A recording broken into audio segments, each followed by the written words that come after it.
With all what happened yesterday, today they say we are not democratic. I don't care. What I care is I will die for the welfare of the Gambians, the good Gambians.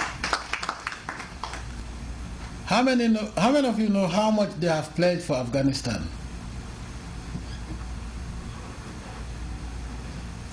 About 16 billion in the next 4 years. Afghanistan is just a country. And the entire African continent, not even $1 billion. Africa's wealth, sweat, blood, and tears. May those wretched of the earth in those days, the most wealthy part of the world today, when they came here, if they were not hungry and poor, they wouldn't have come to Africa. But Afghanistan, one country less than the size of Nigeria, 16 billion, and this is free money. And Africa, that has been the basket for the wealth of those poor cousins, the wretched of the earth, they were the poorest of the poor. They had nothing but snow and wine. They came to Africa and took almost everything. They even took the cream of Africa, turned them into slaves. That was not enough. They took anything they could lay their hands on, including dead bodies. They would not even pledge $1 billion for Africa. Even if they want to pledge $1 billion, it will be full of insults, conditionalities. Here is Afghanistan. The population of Afghanistan is less than the population of Nigeria. Can't we see the writing on the wall? They had a G8 summit. How much did they pledge for Africa? A continent, not a country. And up to today, 98% of the raw materials on which their industries depend come from Africa. When they cannot have access to resources the way they want it, they give you all types of titles. But it is up to we, the Africans in general, and we, the Gambians, to know ourselves. Let us not be fooled again. We no longer live in... Even when they first came, they didn't fool our ancestors or our great-grandfathers. Our great-grandfathers were not from evolution, they were from creation. They are the children of God, and when they saw hungry, wretched creatures, they said, these are our cousins. Let us show humanity to them. They gave them everything they needed to eat and survive. Turned around, went back and came with gunboats. And said, instead of telling us thank you, they call us savages, the dark continent. Up to today they are ungrateful because all their wealth was taken from Africa. So it's up to us, Africans in general, and Gambians in particular, to know ourselves. If you respect yourself, nobody will take you for a ride. But what on earth is going on? When whatever they say, oh, we should run to, before they complete run to the North Pole, the Africans start running our resources in this country. They want to get it the way they're getting it cheaply from other African countries, and it will not happen as far as I'm living. Even if I'm not the president, they will not happen. That's the problem. The problem of Yahya's administration is not bad governance. If there was bad governance, there would be corruption. If there was bad governance, there would be no development. If there was bad governance, there would be no schools. If there was bad governance, there would have been more new prisons. We did not build a new wing since we came to power 18 years. Only God can manage Yahya, no other human being can manage it. And I will never change. As long as there is no respect for the black man, as long as we are being seen as subhuman, they will always have the same Yahya for the next 1 billion years. Let me tell you also that development will only come from God, and we, the Gambians, to implement it.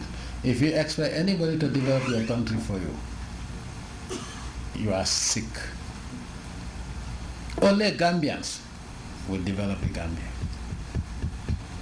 Whatever anybody gives you is secondary. If you want to say you want to have a family and you want to depend on your uncle to feed your family, is that a guarantee? What about it? Yes, if your uncle is a well-meaning uncle, is wealthy, yes. Is he going to live forever? If he dies, where are you? You are used to not working, and now your only source of livelihood is gone. What are you going to do? You're going to suffer. Will the Almighty Allah die? Never. Would Almighty Allah be tired? Never. Why can't we have faith in the Almighty Allah, believe in the Almighty Allah, and believe in ourselves and develop our country? Oh, the minister's favorite. Well, yes. We all have families, and we have children. How do you treat your children equally? One who always greets you and is always with you, is respectful, and one who doesn't care whether you exist or not. Do you treat them equally? And these are your children. So what do you expect the minister to do? Do you come to work anytime you want and then you dodge? As soon as the minister gives her bag or his bag, you are gone. Boy, take care of this. And you go. How do you expect to develop a country? You receiving a salary for no work. Is it fair? The minister may not see you, but Allah is seeing you. The president may not even know you. But a better entity and more powerful entity than the president is God. He's seeing you. Remember that whatever we do as human beings, good or bad, we're going to face the consequences either in this world or the next world. But what is more important, if you are not ready to work, don't try to discourage those who are ready to work. Boy, you're doing away. You always stay in the office, you want to impress. And then you start discouraging people. Here, Dahabi mom, PSP mom or DPSP mom, the Fabuga impress guy, do they watch her? Or sometimes you start saying, oh, you know what? She has problems at home. She's trying to run away from problems. But she goes to sleep at home, and weekends she sleeps there. If you don't want to work, this is a democratic society. Don't take salary for work not done. It is immoral in any religion. Now, we have seen trends. The little resources that we have can take us a long way if we manage them properly. And it hurts for me to just take a pen and paper in my office during the day or 4 a.m. and start questioning what were they thinking before writing this request for travel. You want to go to a workshop, a regional workshop, and I hope you know what regional is. A regional workshop in South Korea. I'm giving an example, so I'm not referring to anybody here. A 3 days workshop, regional. What region are we in? Africa. Go to South Korea, a regional workshop on something that has nothing to do with the country. And you say you have been invited. It will take you maybe minimum 2 days to reach South Korea. And another 2 days to come back. Now altogether for your own travel time, it's about 5 days. You are out of the office for 5 days. Then you go and attend a 3 days workshop in a region that has no bearing on your region or your country.